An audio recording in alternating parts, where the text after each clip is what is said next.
Hi, and welcome. You're listening to the X22 Report. My name is Dave, and this is episode 1294B, and today's date is May 31st, 2017, and the title of the episode is Trump Moves Forward to Prepare America for the Transition. Let's get into the economic collapse, political, and geopolitical news. Now, today on the corporate media, we can see that the Kathy Griffin story, it is making headlines everywhere. Now, she's a comedian. She does a lot of things for shock value. And she decided to hold up a severed head that was completely bloodied, and it was Trump's head. And there were no words or anything associated with the photograph. And this was supposed to be a joke. And many people started to respond to this joke and say, this is not funny. First of all, the head, it looks pretty darn good. It looks lifelike. It looks something that the Islamic State would use as a propaganda piece. And we can see that many people said that they were canceling her show because they didn't agree with what she was doing. Trump texted out there that Kathy Griffin should be ashamed of herself. He said, my children, especially my 11-year-old son, Barron, are having a hard time with this. She said, this is completely sick. Melania is out there, and she is saying that it makes you wonder about her mental health. And after all of this backlash and everything that was going on, and people saying that we're canceling her concert, she decided to make an apology. Now, when you watch the video of her apology, she didn't apologize to Trump, his family, to the president. She apologized to all those people who didn't get the joke and who were slamming her for what she has done, because what she's really doing is she's trying to save face and trying to make this go away, because she realized she took it too far and her fans are now basically leaving her, and she got fired from CNN. She's not going to be doing shows at the MGM, and there are many things happening all at once. Now, when you look at the apology, she rolls her eyes, and it doesn't really sound like an apology because it wasn't really to the Trump family. Now, the question is this okay because of freedom of speech? Of course, she can freely say whatever she wants. It makes no difference, just like you can scream out fire in a movie theater. But there are consequences for that. And there might be consequences for this, because she might have violated 18 U.S. Code Section 871 by threatening the life of the president. Being a celebrity or claiming you were just kidding is really not an excuse. And this section states the following: whoever knowingly and willfully deposits for convenience in the mail or for delivery from any post office or by any letter carrier, any letter, paper writing, print, missive, or document containing any threat to take the life, to kidnap, or to inflict bodily harm upon the President of the United States, the President-elect, the Vice President, or any other officer next in the order of succession to the office of the President of the United States or the Vice President, or knowingly, willfully, otherwise makes any such threat against the President, President-elect, Vice President, or any other officer next in the order of succession to the office of the President or Vice President-elect shall be fined under this title or in prison not more than 5 years or both. Now, the only question is whether the video represents a real threat, as opposed to some sort of joke or satire that should obviously not be taken seriously. Now, I can understand if she went out there with like maybe a puppet head of Trump and, she said, oh, I'm cutting it off and look at the puppet head and things like that.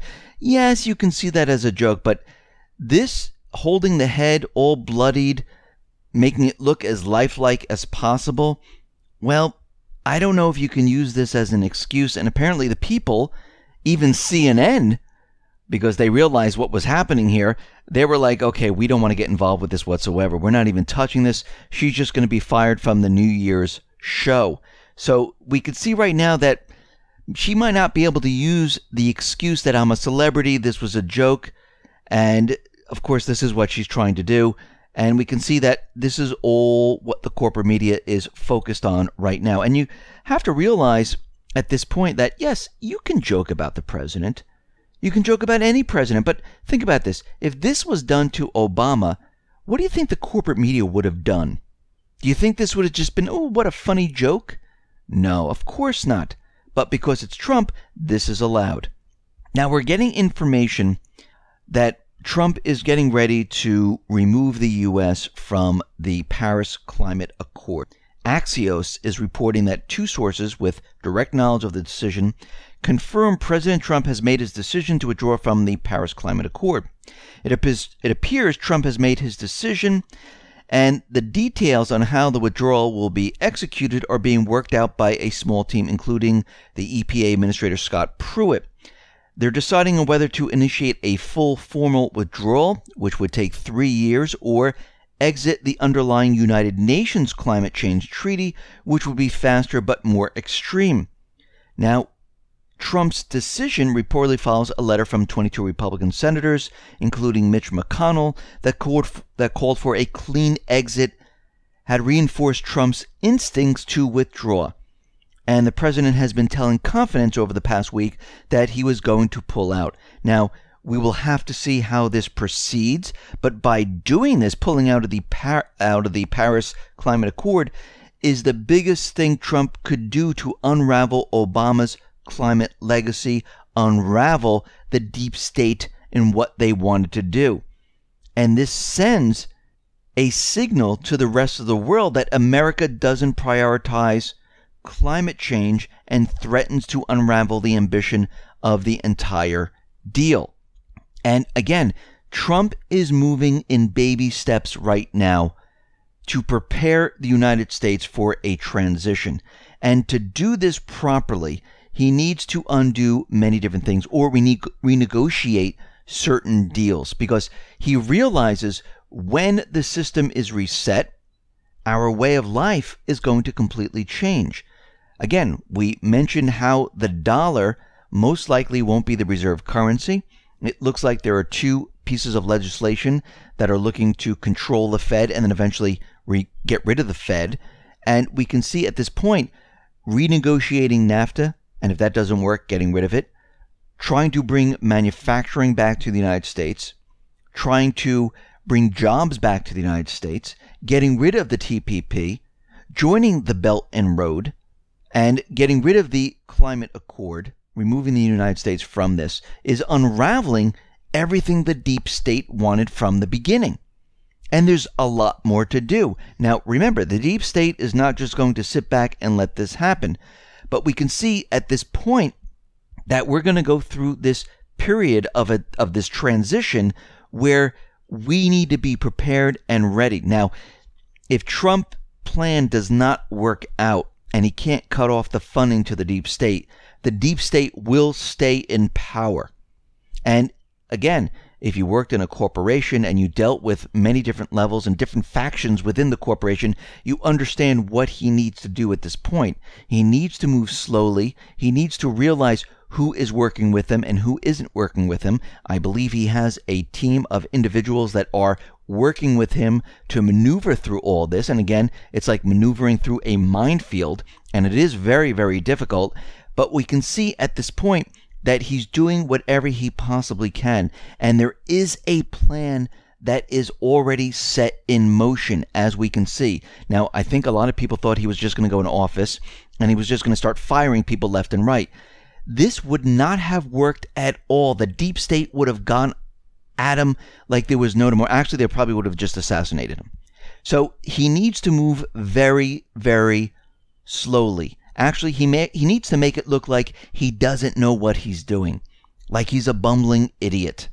And I think this is part of his plan. I know there was a tweet out there today with a spelling mistake. And listen, we all make spelling mistakes when we're typing. I mean, it happens every single time. Even when you're using your phone, it tries to, fix your spelling or replace a word with a different word, and you don't even realize it, and you send the text out. Well, this happened today, but actually this is working to his advantage, making it seem like he has no idea what he's doing. And this is keeping them off guard right now. And he's keeping them very busy with all the other propaganda that's going on, which is actually a good thing. And we can see right now, this is all part of the transition period. And he is working with Russia, he's working with China, he's working with many other countries, because all these countries realize what is going to happen. Now, Putin was in France to meet with Macron, and Macron talked with Putin and these talks were held immediately after the G7 summit, which may suggest that Macron served as a messenger from the Group of Seven, the European part of it. And he informed Putin about the results of the Sicilian summit, which was not very successful, judging by what many Europeans think. Now, what did this meeting mean for Putin? Well, Putin, he was laying it out saying that, listen, Europe needs Russia. They need to work together. They need to break through the so-called blockade. Now remember, during the Obama administration, they were placing sanctions on Russia. It actually hurt Europe. Putin right now is saying, listen, things need to change at this point because the United States is not getting hurt by the sanctions. Europe is getting hurt by the sanctions. And Macron right now is saying, yes, we need to work with Russia at this point because if we don't, Europe will not survive. And we can see right now that Putin is just laying it out there, saying that, listen, we need to remove all restrictions for free trade. We need to work together with Europe. And we all need to be part of this system. And this is what the globalists didn't want to happen because they actually wanted to control the entire system. And they're still trying to do it. Remember, the deep state is so deep into the system right now that they're fighting everywhere to stay in power. We see it out in the UK with the EU.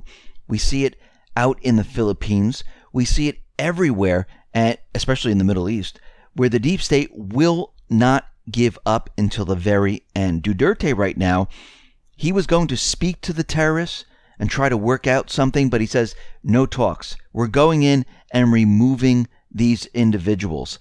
And he's completely did a 180 right now, saying he had enough already. He understands that it's the CIA. He understands that they're trying to assassinate him, and they're sending in the Islamic State to cause chaos in his country.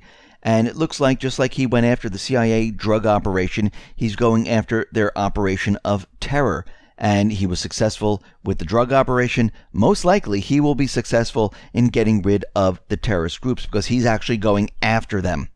Now, Nikki Haley was out there in the United Nations, and she's saying that the United States is trying to work with China using its channels to convince the government of North Korea to stop the missile launches. She said, at this point, I do believe, and I think the administration believes, that China is doing back-channel networking with North Korea in a way that is getting them to try to stop its nuclear testing. So we believe they are being productive. We do think that they're trying to counter what is happening now, but I'm not sure of this. And she's saying, when do we say enough is enough and we go in and we attack North Korea? Now, the thing is, Trump has set this up in private. Nikki Haley doesn't understand what is going on here. And she's trying to say, listen, after the negotiations and they don't work out, we need to attack. And this is what is happening in her mind because she's part of the deep state. This is what they really want to do. On the back end, through these back channels with China, China is trying to set up deals with North Korea. Now, North Korea is going to continually test their missiles. They're not going to stop because they realize the deep state is coming for them. And they need a way to protect themselves because if they stop testing, guess what? They're wide open to attack. And they understand and regime change. And they understand this. And I'm sure that China is saying, listen, test your missiles, do what you need to do, and once you get it operational, guess what? Let's work this out economically. We'll take care of the deep state. And we will continually push them back and make sure they're not coming after you.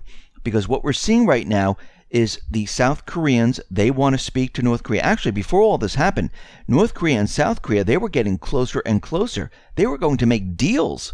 And then all of a sudden, they were pushed apart by the deep state and Obama.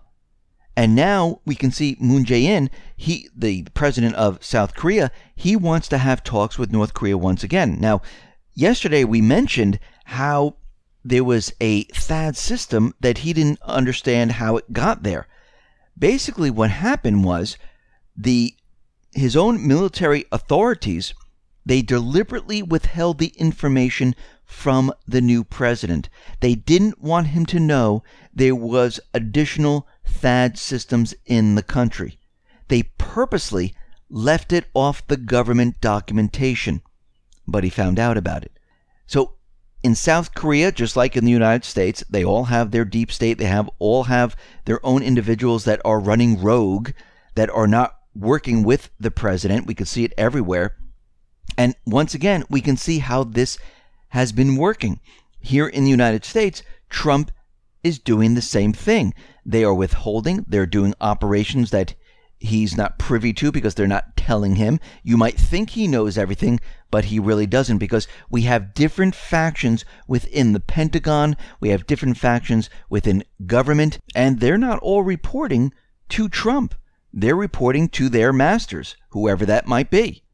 Now, we know the U.S., they had this successful simulated ICBM shootdown, and they're saying this is incredible, it's fantastic, but we need to look a little bit closer at what happened here. Now, they fired this ICBM. It was a slower moving projectile. They knew the target. They knew the exact specifications. They knew the target size, the timing of the firing, and the trajectory. They knew every bit of information about the target.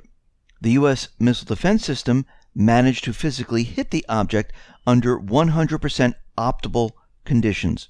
Now, let's think about this in real life. If another country fired an ICBM, would they have this information? No, they wouldn't. They would not be able to prepare for this. But this whole test was to convince the people through propaganda that we are protected. Now, for China, for Russia, their missile systems, they can bob, weave, and move away in different directions. North Korea, well, they haven't really developed their ICBM fully, and right now they're not a threat. But it's to make you believe that we are protected. And I'm going to tell you right now, in a real-life situation, an actual ICBM would not only be faster, but the U.S. wouldn't know its exact specifications, the exact trajectory, or the specific instant it was fired. Perhaps the biggest problem is they wouldn't have this data weeks in advance to pre-position the missile defense exactly where it would have the best shot of doing something. So this whole test, completely a waste of time. It was all used for propaganda. Now, the UN is warning that Yemen faces total collapse from the continued war. The crisis isn't coming. The crisis is already here. The war is going on a lot longer than expected. Remember, Yemen never really attacked anyone. Saudi Arabia, which was the proxy army for the United States, they attacked Yemen. And I didn't think they didn't think it was going to be this difficult to remove the people of the country, but the people are fighting for something. As where the Saudi Arabians, they are using a paid mercenary army to go in there, and they're just getting paid. And the country where the people are actually fighting something, they are going to win because they will never give up. Now, Turkey is refusing to allow German lawmakers to visit troops stationed at Turkey's Incirlik Air Base, and they will only allow Germany in if they see positive steps from Berlin. We see that Germany supports everything that is against Turkey, and right now there's a standoff with all of this. We see that the U.S. has officially started supplying weapons to the People's Protection Units, the YPG, and weapons are now flowing into Syria. And again, there were photos released by Mohammed Hassan, who is a Syrian journalist, and he tracked the equipment and he photographed all the trucks going to the area.